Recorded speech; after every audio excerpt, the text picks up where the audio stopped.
kepada Bapak dan atau Ibu yang sudah turut berpartisipasi dalam program Masjid Darul Ilmi. Semoga Allah senantiasa melimpahkan kesehatan, rezeki yang halal lagi berlimpah, istiqomah dalam beribadah, keluarga yang sakinah mawaddah warahmah dan solih solihah. Allahu Akbar, Allahu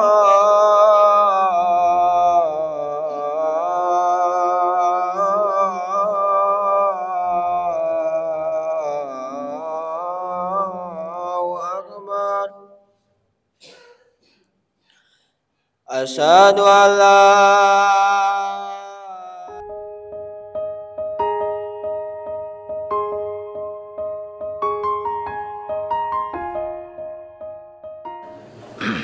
Bismillahirrahmanirrahim. Assalamualaikum warahmatullahi wabarakatuh.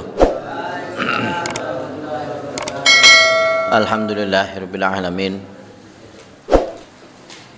Alhamdulillahilladzi hadana li hada wa ma kunna linahtadiya laula an hadanallah. Asyhadu an la ilaha illallah wahdahu la syarikalah wa asyhadu anna Muhammadan abduhu wa rasuluh.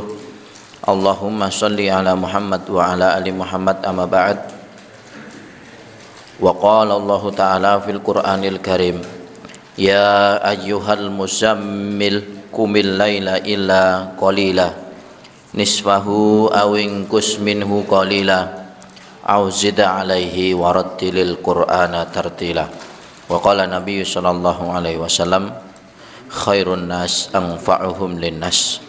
Sadaqallahul azim wa sadaqa nabi rasul karim.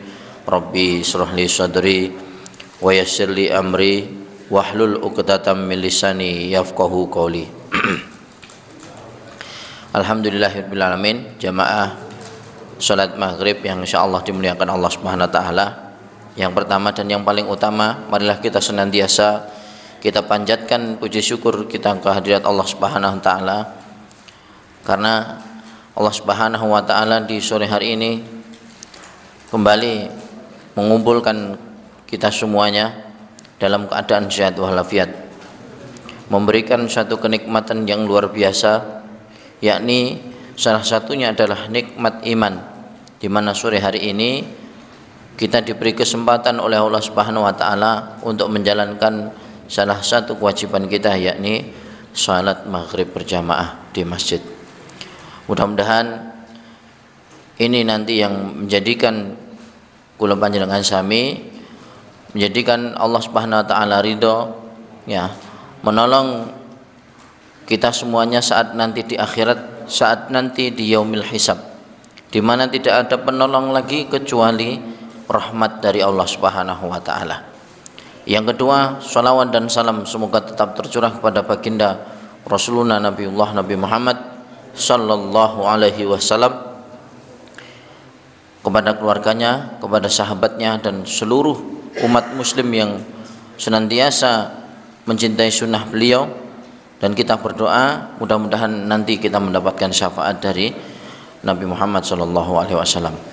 Jamaah salat maghrib yang insyaallah dimuliakan Allah Subhanahu wa taala, sebelumnya akan saya bacakan satu hadis dari Abu Hurairah radhiyallahu anhu, berkata bahwa Rasulullah sallallahu alaihi wasallam bersabda bahwa mengurus anak yatim di surga seperti dua jari ini, baik miliknya atau milik yang lain, ya. Beliau berisyarat dengan telunjuk dan jari tengahnya, ya, seperti ini, ya. Mengurus anak yatim adalah dengan mengurus yang berusaha memberikan hal yang bermaslahat baginya, baik memberinya makan, pakaian, dan mengembangkan hartanya jika ia memiliki harta. Ya, kalau orang sekarang, ya, mengurus anak yatim yang menjadi niat utamanya adalah bisa ikut menikmati harta, itu kan. Maka di dalam satu tafsir, ara'aital ladzi yukadzibu biddin fadzalikal ladzi yad'ul yatim wa la yahuddu ala ta'amil miskin, ila akhir ayat. Ya, di situ disebutkan barang siapa yang ia menghardik itu apa menghardik? Ya, ada yang tahu menghardik?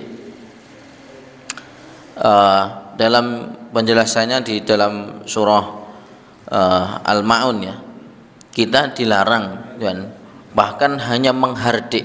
Menghardik itu seperti rasa tidak suka. Wah, yatim, yang pikirannya adalah ini yang akan menjadi beban ya di antara umat muslim, padahal sedangkan yang diatur ke Kanjeng Nabi, barang siapa yang ia mengeluarkan haknya, jadi setiap muslim yang mengeluarkan haknya untuk anak yatim, maka sebenarnya anak yatim di sekitar kita itu tidak akan kelaparan ya, justru mereka akan mendapatkan sesuatu kemanfaatan daripada kita.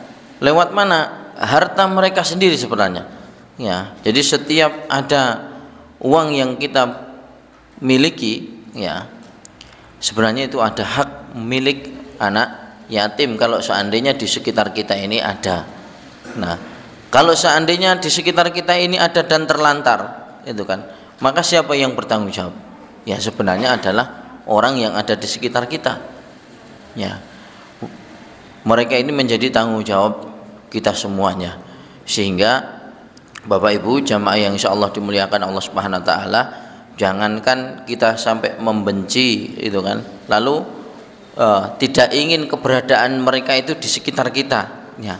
Tapi Nabi SAW bahkan menghardik ya, satu sifat yang mungkin tidak sampai menimbulkan ekspresi, itu aja oleh Nabi Muhammad SAW dilarang gitu kan. Jadi mungkin ada rasa atau prasangka dalam hatinya, itu termasuk hardik, menghardik ya. Sebelum membenci itulah menghardik ya. Jadi ngomong-ngomong nih di belakang itu Pak namanya menghardik ya. Kemudian yang ketiga, keutamaan ini akan diperoleh bagi orang yang mengurus dengan hartanya sendiri atau dengan harta anak yatim dengan kewalian yang syar'i ya. Jadi kalau mereka anak yatim ya, belum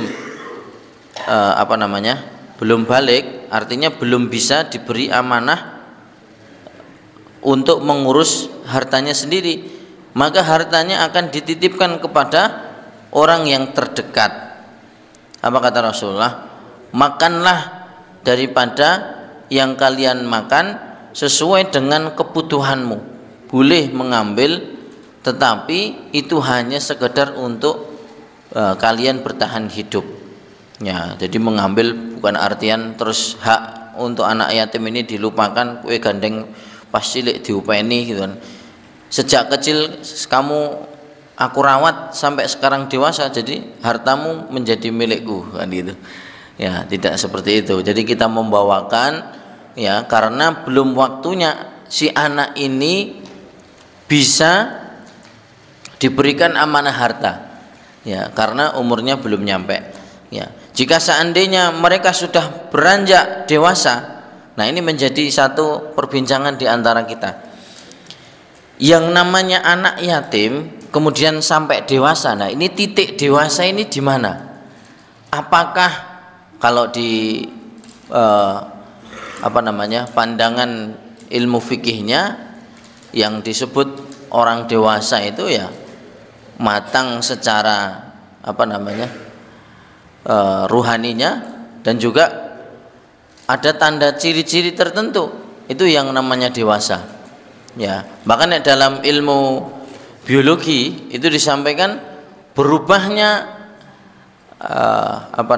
suara, lalu kemudian kalau dia seorang laki-laki dan tubuhnya sudah berbidang dan sebagainya, itu dianggaplah dia sudah dewasa. Namun di dalam Islam ini ada dua ya. Kalau yang disebutkan di syarat itu kapan saat diberikan harta atau dia diberikan haknya anak yatim, itu ukurannya bukan umur ya. Ya, oh ini sudah umur 14 tahun, oh ini sudah umur 17 tahun. Tapi apa yang dikatakan dalam pendapat ulama yaitu adalah baligh, ya. Baligh dan mumayyiz. Wah, baligh itu apa? Mumayyiz itu aneh. Ilmu fikih itu kayak gitu, Pak. Selalu banyak pendapat. Baligh itu ciri-ciri yang disebutkan di dalam ilmu biologi itu baligh. Ya, muncul jakun, ya, dia sudah, kalau laki-laki mimpi basah, dan kalau perempuan dia sudah datang bulan atau haid dan sebagainya, itu baligh. Tapi baligh berkali-kali saya sampaikan belum tentu mumayyiz.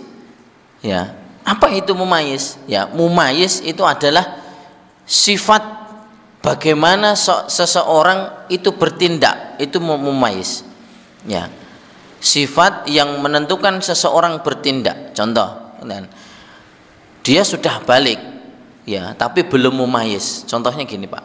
Ya, belum bisa menerapkan apakah ini baik untuk diri saya dan nantinya efeknya seperti apa. Ini namanya pemikiran mumayyiz. Ya, jadi balik itu orang balik banyak di luar sana balik. Tapi orang yang punya pemikiran mumayyiz itu belum tentu semua punya pemikiran mumayyiz, sehingga bisa menentukan. Jadi mumayyiz itu bisa menentukan, oh ini baik buat saya, ini buruk buat saya.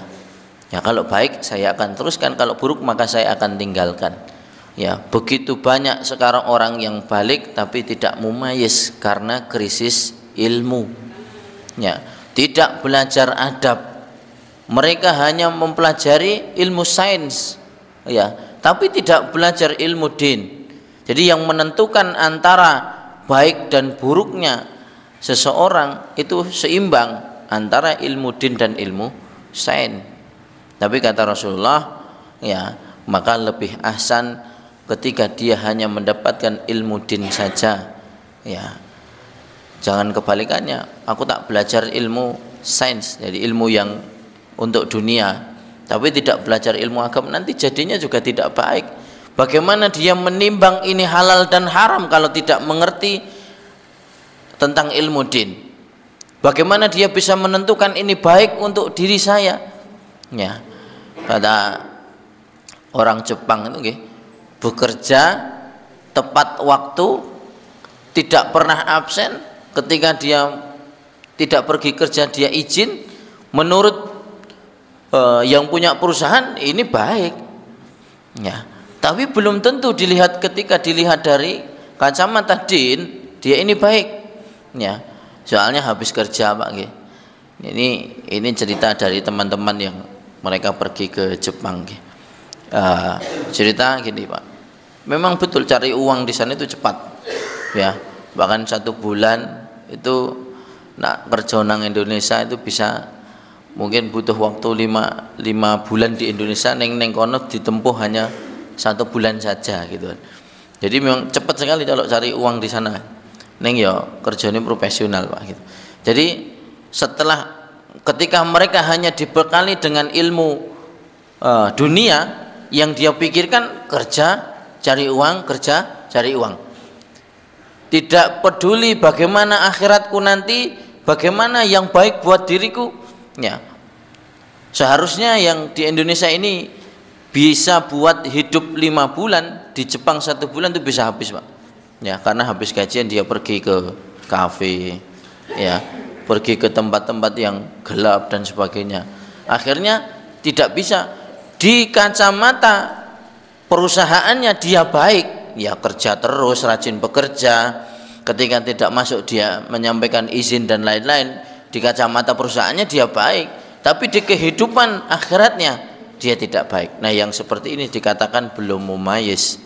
Ya, jadi orang dewasa itu banyak, balik itu banyak, tapi yang mumayyiz itu sedikit. Artinya dia bisa menentukan mana yang halal, mana yang haram. Ya, itu dalam kacamata ilmu din. Ya, jamaah yang insyaallah dimuliakan Allah Subhanahu wa taala. Lalu bagaimana menentukan yang sudah banyak ulama yang berpendapat menentukan orang sudah bisa diberikan amanah saat dia menjadi dewasa ketika anak yatim, yaitu adalah ukurannya bekerja. Ya, kalau di Indonesia kan sering itu, lulus SMP kalau bekerja ya berarti dia sudah bisa gitu. Artinya ketika orang yang dikatakan ini sudah bekerja, berarti dia sudah bisa meminit, oh ini yang untuk itu. Tapi banyak juga yang belum bisa, Pak.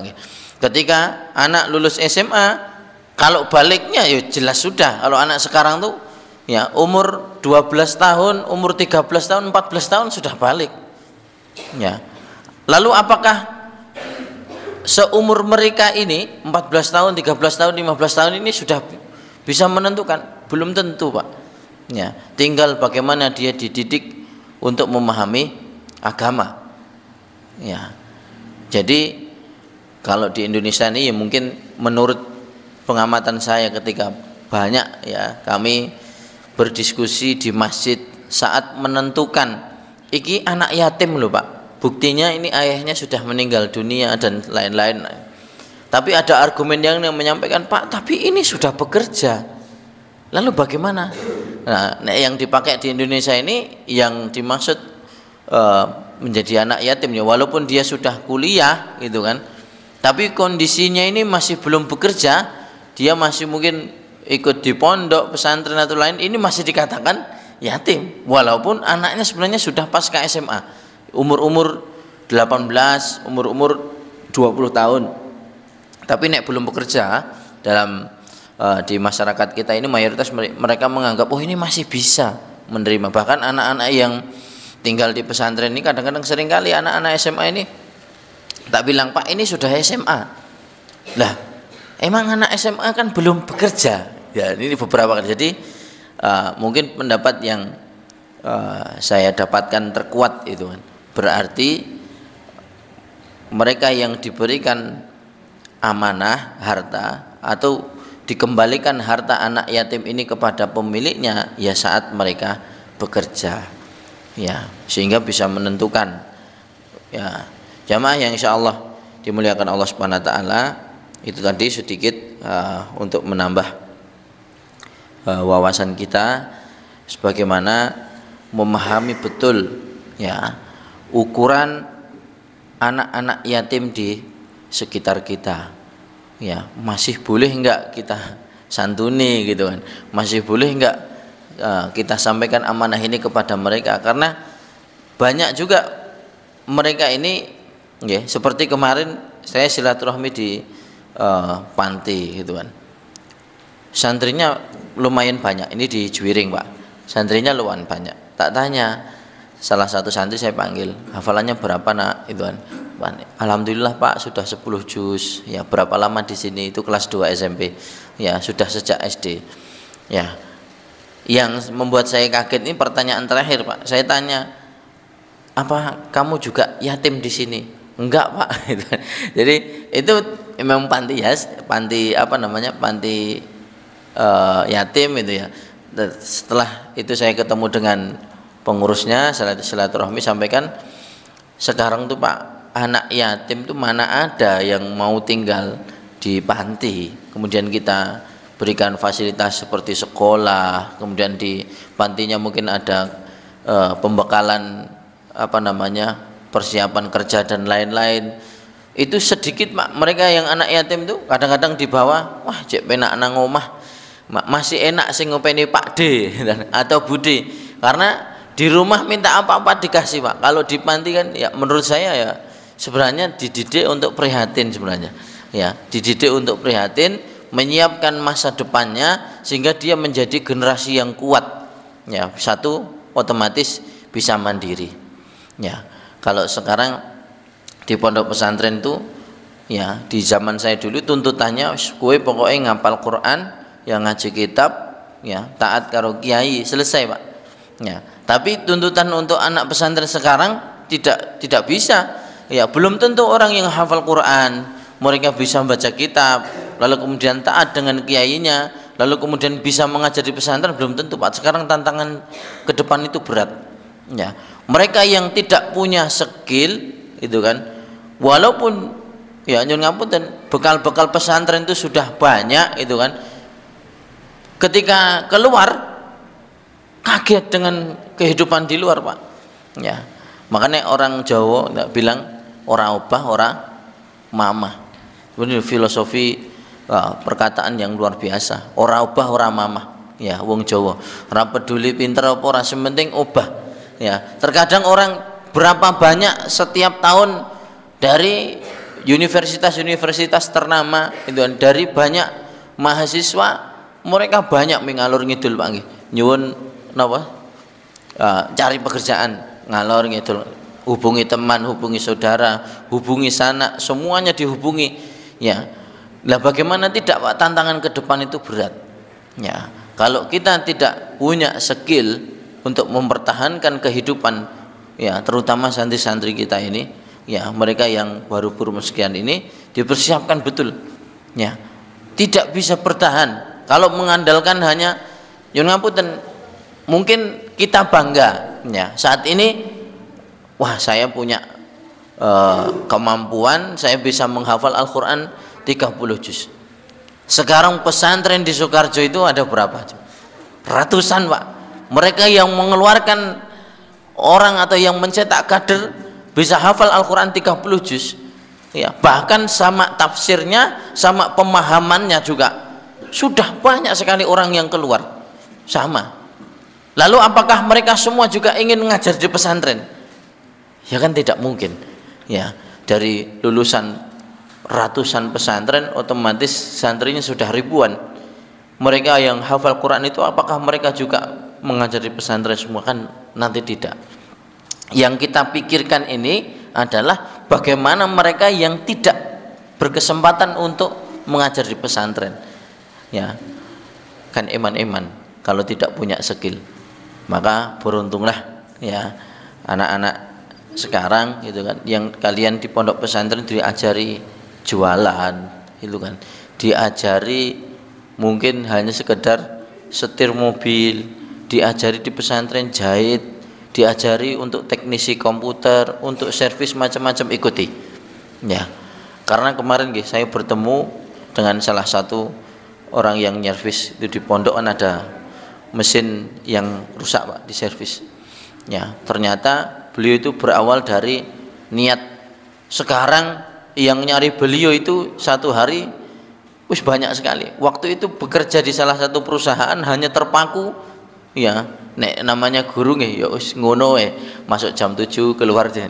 Setiap hari kehidupan, nanti lama-lama ya, waktu kecil kan berpikir gini, Pak, wah enak ya jadi orang dewasa gitu kan. Kemana-mana tidak harus izin dengan ibunya, bisa pegang uang sendiri, bisa bekerja, bisa menentukan apa yang dia beli. Setelah dewasa nyesel, nyesel. Soalnya nopo? Tahu, wah ternyata kalau jadi orang dewasa mikirnya kan kesempatan. Wah, kalau dulu saya diberi kesempatan sadar seperti sekarang, saya pengen mengupgrade diri saya menjadi orang yang betul-betul rajin. Aku tak sinau tenanan, semua skill tak kuasai. Ya, saya akan masuk di tempat-tempat pembelajaran, tidak akan saya lewatkan kesempatan. Tapi sayangi yang sadar saat ini anak-anak umur SMA ini, yo Pak belajar daurah bahasa Arab, oh suwene ram to Pak rong sasi dan padahal cuma 2 bulan gitu. 2 bulan katanya wah tenan Pak belajar bahasa Arab, wah angel ra umum gitu. Tenan. Ya, diminta dikirim ya ke satu lembaga untuk bisa belajar menghafal Quran dengan cepat selama 40 hari atau 60 hari ya. Wah nang kono ora kerasan.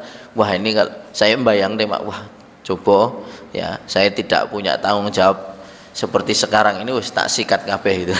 Ya waktu, tapi kan umur tidak bisa kembali, waktu tidak bisa kembali ya. Maka kadang-kadang saya berupaya memberikan motivasi ke anak itu, mumpung umurmu sik sakmene le, entek-entek no ya, kue kesel turu mari ya, nek sak umure ustad di atasnya kesel turu tangi turu malah longkrah kabeh awake gitu kan ya, belum malah orang iso turu gitu. Nek umur-umur seperti antum anak-anak SMP SMA kesel awake, kesel barendaki Pak, turu mari tangi.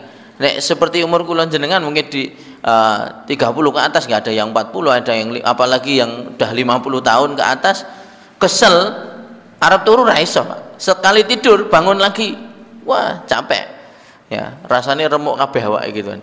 Ya inilah kenikmatan yang mulai diambil oleh Allah Subhanahu wa taala satu demi satu. Maame ya udah mulai diambil kenikmatannya. Ini warning dari Allah. Semakin banyak penyakit yang ada di tubuh kita. Ya, jamaah yang insyaallah dimuliakan Allah Subhanahu wa taala. Namun motivasi yang kita dapatkan dari Allah Subhanahu wa taala tidak boleh mengeluh. Selalu bersabar dan berharap kepada Allah Subhanahu wa taala agar supaya kita menjadi hamba yang bermanfaat untuk yang lainnya. Jamaah yang insyaallah dimuliakan Allah Subhanahu wa taala, kita lanjutkan materi yang lalu. Kita sudah sampai ruku ya. Kok ruku? Sujud. Kemudian sekarang duduk di antara dua sujud setelah sujud yang pertama. Ya, duduk di antara dua sujud ya. Posisinya seperti apa? Ya, kaki kiri diduduki, kemudian kaki kanan mancat lurus. Ya, semua diarahkan ke kiblat. Ya, kemudian tangan di atas paha. Posisi kepala tidak miring ke kanan atau miring ke kiri. Posisi badan juga tegak lurus. Ya. Tapi ini yang saya bicarakan adalah bagaimana orang yang diberi bisa seperti yang disebutkan di dalam hadis ya, walaupun mereka yang diberi ujian oleh Allah Subhanahu wa taala ya berusaha semampu mereka untuk sama seperti sholat yang diajarkan Rasulullah SAW ya. Lalu kemudian pandangannya kemana gitu kan, tetap ya semua ke arah tempat sujud. Lalu dia membaca Rabbighfirli warhamni wajburni warfa'ni warzuqni wahdini wa'afini wa'fu'ani. Ada berapa? Rabbighfirli warhamni wajburni warfa'ni warzuqni wahdini wa'afini wa'fu'ani. 8 ya. Tapi banyak nggih bacaan ini yang terpanjang. Ada di dalam hadis yang disampaikan itu cuman dia mengucapkan Rabbighfirli Rabbighfirli Rabbighfirli boleh ya. Ada yang mengucapkan Rabbighfirli warhamni wahdini wa'fu'ani juga boleh, ada 4. Tapi aslinya itu bacaannya 8 Pak nggih. Rabbighfirli warhamni wajburni warfa'ni warzuqni wahdini wa'afini wa'fu'ani. Ada 8 ya. Ada yang pakai selain yang 8 boleh ya. Kalau jenengan bertanya bagaimana Pak, ya boleh, cuman karena doa lengkap gitu, harapan dikabulkannya doa itu kan besar gitu loh Pak ya. Tidak hanya membaca nih, kadang saya ada yang orang yang mungkin dari teman gitu ya, Pak ini mau belajar sholat. Biasanya kalau fikih ini dikirim ke pondok Pak. Jadi ada mu'alaf dikenalkan dengan saya, Pak kemarin ini baru bersyahadat di sana, dia mau belajar sholat dengan ustadz. Dan ya ini kesempatan, saya seneng. Soalnya satu, ketika nanti dia melakukan sholat, harapan terbesar saya, gitu kan. Berarti saya adalah orang yang pertama kali, ya.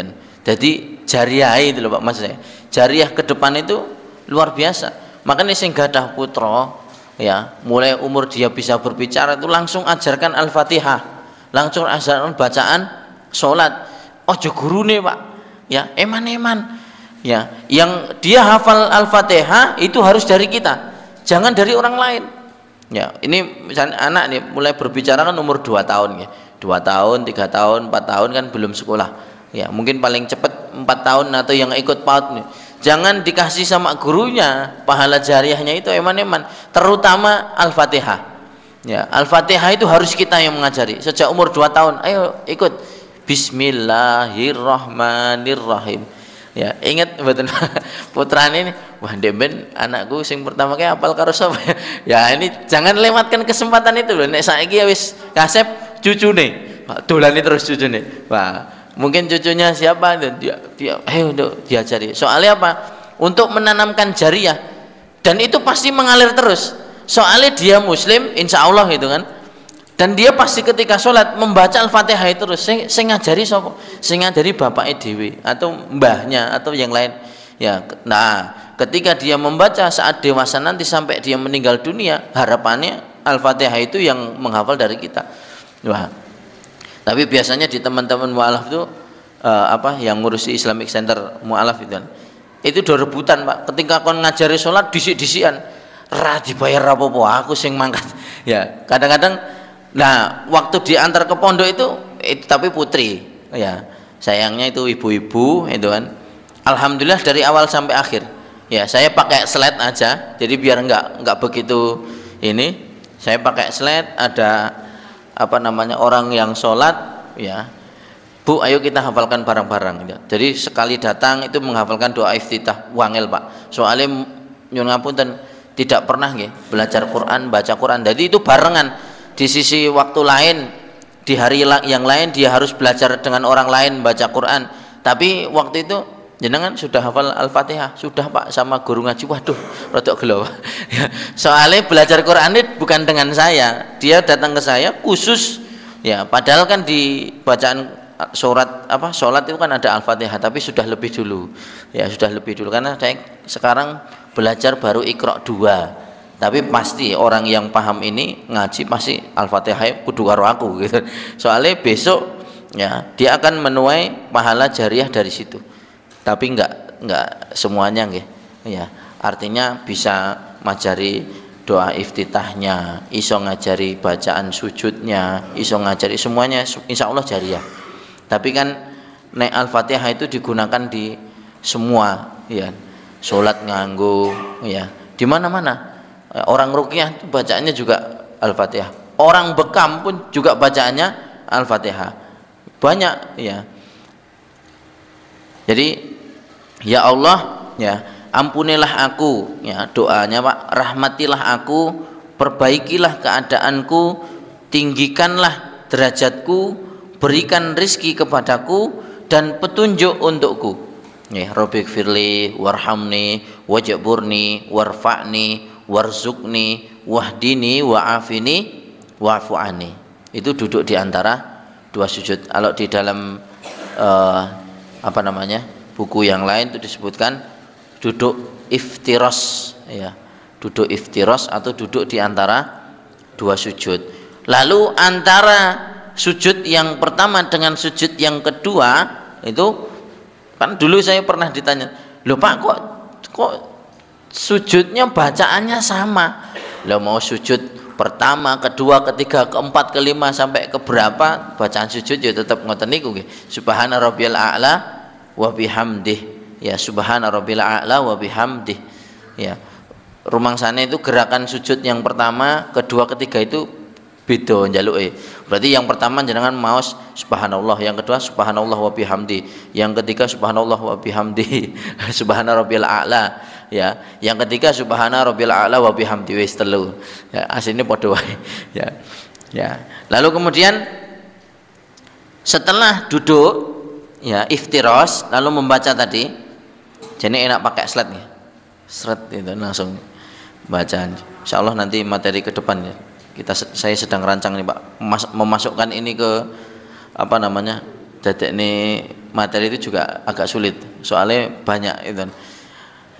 Sujud yang kedua, setelah selesai membaca doa, duduk antara dua sujud di atas, kemudian sujud kembali untuk kedua kali dengan tata cara dan bacaan seperti pada sujud yang pertama.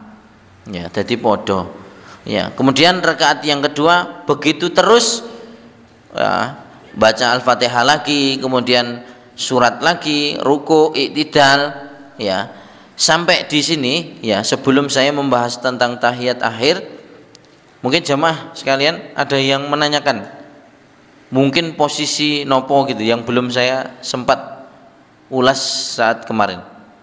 Monggo, bacaan atau nopo yang mungkin belum saya lupa atau saya belum menjelaskan tentang itu ya. Yang saya jelaskan tentang rukuk mungkin di rukuk itu kalau i'tidal. Posisi tangannya ini ininya seperti ini. Iya. Enggak atau begini. Iya, terima kasih, betul. Itu belum ditanyakan. Ya, dulu yang saya bahas hanya tentang takbiratul ihram, apakah di atas telinga atau sama dengan telinga atau di dada. Kemudian letak, ya, letak saat setelah takbiratul ihram, yaitu adalah di atas pergelangan dan di napa jenenge, dicekel. Kalau ditempel kan nanti gini, tapi dipegang, ya, dipegang di atas pergelangan, ya, bukan di sini. Kan cah nom-nom, ya Allahu Akbar, wah penak tenan. Ini saya masih mendapati santri gitu, Pak. Ya, yo jane yo sudah dapat, tapi letaknya itu di bawah pusat. Kalau di bawah pusat enggak ada ya, Pak. Di bawah pusat itu dalam hadisnya tidak ada. Tapi ini nyuwun berhati-hati nek jenengan beribadah umroh atau haji, mungkin mendapati orang yang sholat Allahu Akbar bingung, jangan bingung, itu diajarkan oleh mazhab Maliki. Jadi yang mengikuti, kan kita ini mayoritas kan ikut Syafi'i kalih Imam Hambal. Ya, di sana itu yang mengikuti mazhab Maliki, Imam Malik, itu takbiri Allahu Akbar lurus. Jadi ora sedekap, nek dengan tanyakan ora sedekap Bismillahirrahmanirrahim. Tapi ada, pasti mendapati gitu. Tapi orang yang tidak paham, wah, kuwi jane ajaran opo kok ora takbiratul ihram kok ora sedekap. Gitu kan. Langsung bablas, Allahu Akbar, bablas. Mungkin nek jenengan mengamati ya setelah napa tindak haji itu ya itu hikmahnya. Bar nang kene kaku-kaku Pak, tapi setelah bertemu wah ana wong dhuwur, ana wong gede. Salatnya ya macam-macam. Ya, salatnya juga macam-macam. Tapi kalau kita belajar, kita punya teori dan pernah mendengar atau bahkan di tempat kajian kita dibahas hal seperti itu, nah, kita akan lebih paham ya. Jadi tadi bapaknya ya setelah takbiratul ihram di mana diletakkan tangan kanan ini. Jadi bukan kebalik tangan kirinya kecuali kondisi ya. Saya bahas ini tentang normalnya bagaimana yang disampaikan Rasulullah, nanti kalau kondisi nanti menyesuaikan.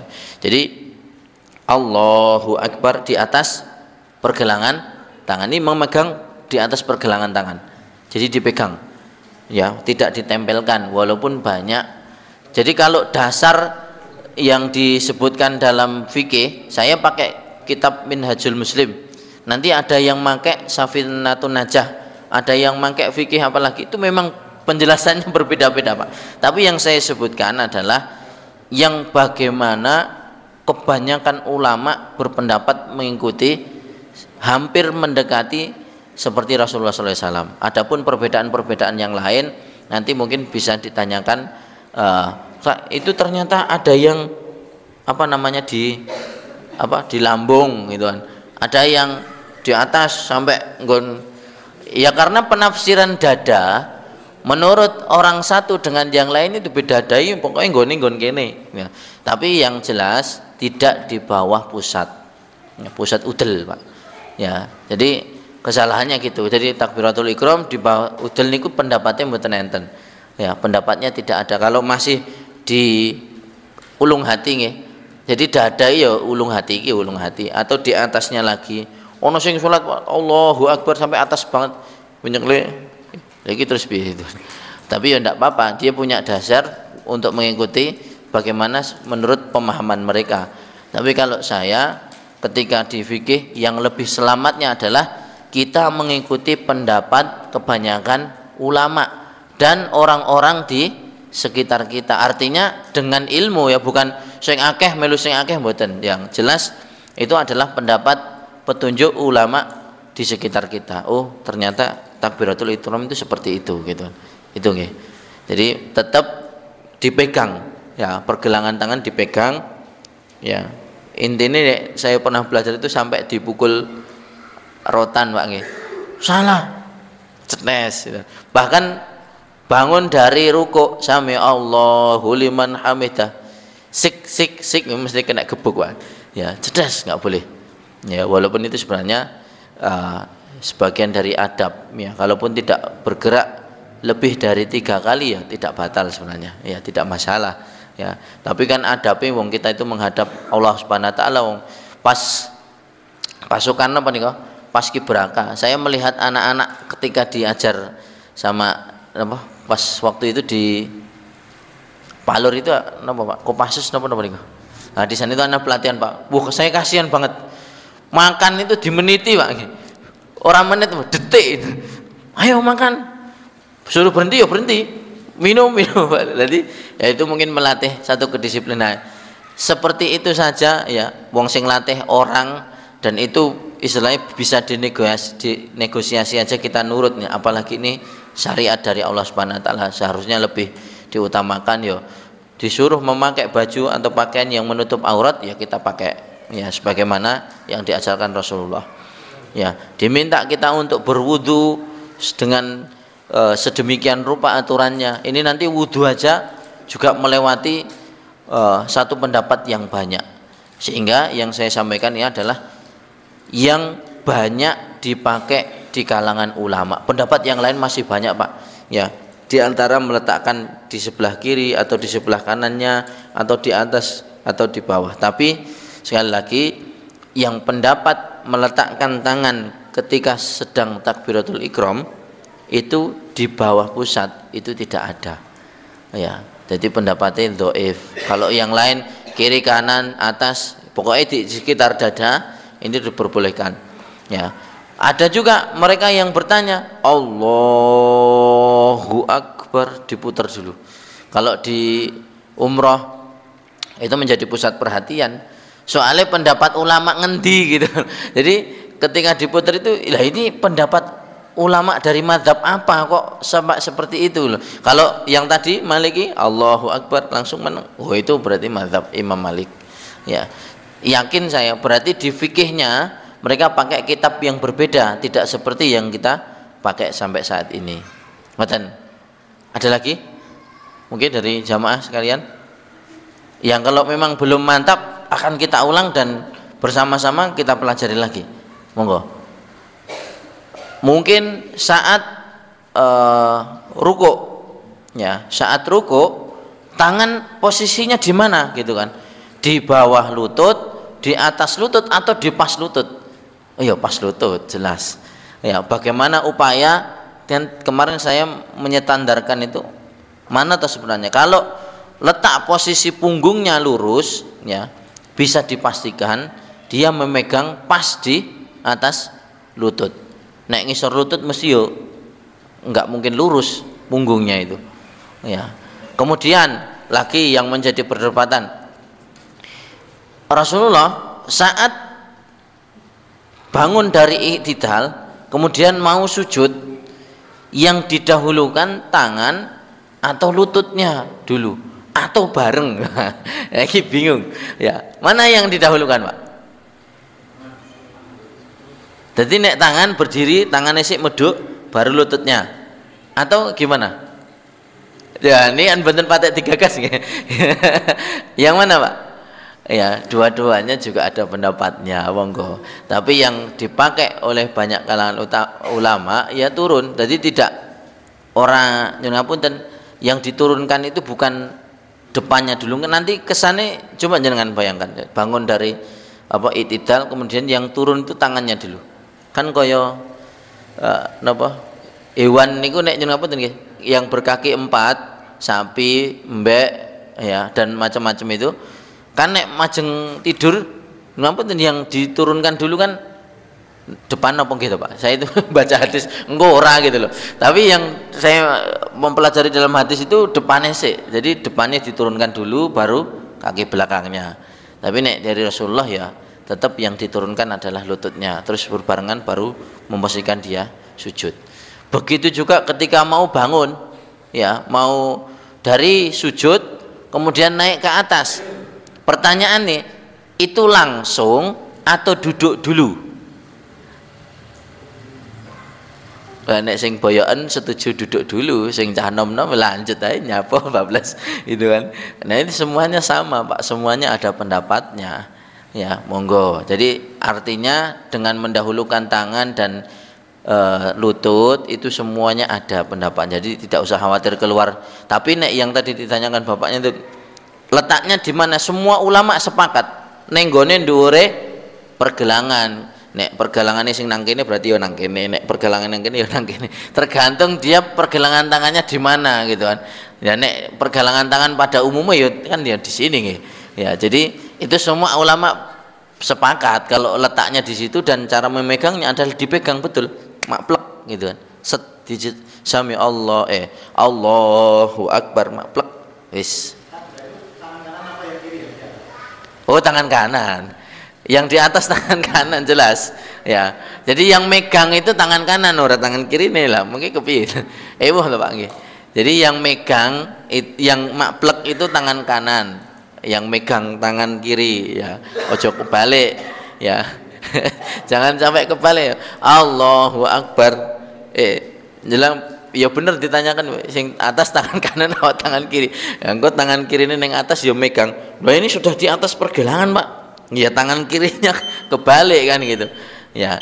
Ini saya rasa di sholat tinggal satu, yakni adalah tahiyat akhir. Soalnya ini bacaannya banyak, nanti saya berusaha mencari referensi yang semudah-mudahnya dan dipakai oleh banyak kalangan ulama sehingga sholatnya mantep tenan Pak. At-tahiyatulillah atau yang pakai at-tahiyatul mubarakatus salawatut thayyibatul, kadang-kadang kita pakai gitu. Ada juga yang pakai at-tahiyatulillah wassalawati war rasul ya. Nek di luar sholat kita baca orang lancar, neng jerone sholat lancar wis kulino Pak. Ya alasannya santri itu ayo praktek sholat itu. Wah bacaannya jadi lupa semua, kowe ora bacaannya lali apa guru ngapal, iki angel Pak alasan itu. Ya jadi ya rada-rada lali tadi. Soalnya ketika praktek sholat itu saya minta harus lebih dari 2 pendapat ya. Jadi minimal 2. Misalnya doa iftitah kamu harus minimal hafal 2. 1 ya Allahu Akbar kabira walhamdulillah. Ulangi lagi doa iftitah yang lain, Allahumma ba'id baini. Sujud juga gitu, iktidal juga gitu. Sehingga dia nanti akan paham, oh aku nganggo sing iki, aku nganggo sing iki. Baca gimana? Doa iftitah ada kemarin, tapi saya juga mboten hafal ya. Ya, tapi yang biasanya dipakai yaitu Allahumma ba'id baini wa baina khotoya. Cari yang lebih singkat lagi dan ya itu yang paling pendek itu Allahumma ba'id baini wa baina khotoya ya kama ba'ata bainal masyriqi wal maghrib. Ya Allahumma nakini minal khotoyaya kama yuna qasabul abi ya itu minatanas Allahumma ksilni min khotoyaya bil ma'i wassalji wal barat. Ya jarang saya juga pakai itu, tapi yang pendek itu gitu. Penak Allahu Akbar kabira itu, ini wajah tu wajahi lil watar samawati. Pokoknya sing kulino dhewe berarti sing paling lancar gitu. Ya tapi ada yang pendek Pak ya. Besok ya sebelum sholat kita berpindah materi dari sholat ke yang lain ya, kita buka dulu pertanyaan. Kita cari perbandingan yang mana yang paling pendek gitu kan. Baiklah, waktu sudah masuk isya, kita akhiri pertemuan pada malam hari ini dengan membaca hamdalah dan doa kifaratul majelis. Alhamdulillahirabbil alamin. Subhanakallahumma bihamdika asyhadu an la ilaha illa anta astaghfiruka wa atubu ilaik. Assalamualaikum warahmatullahi wabarakatuh.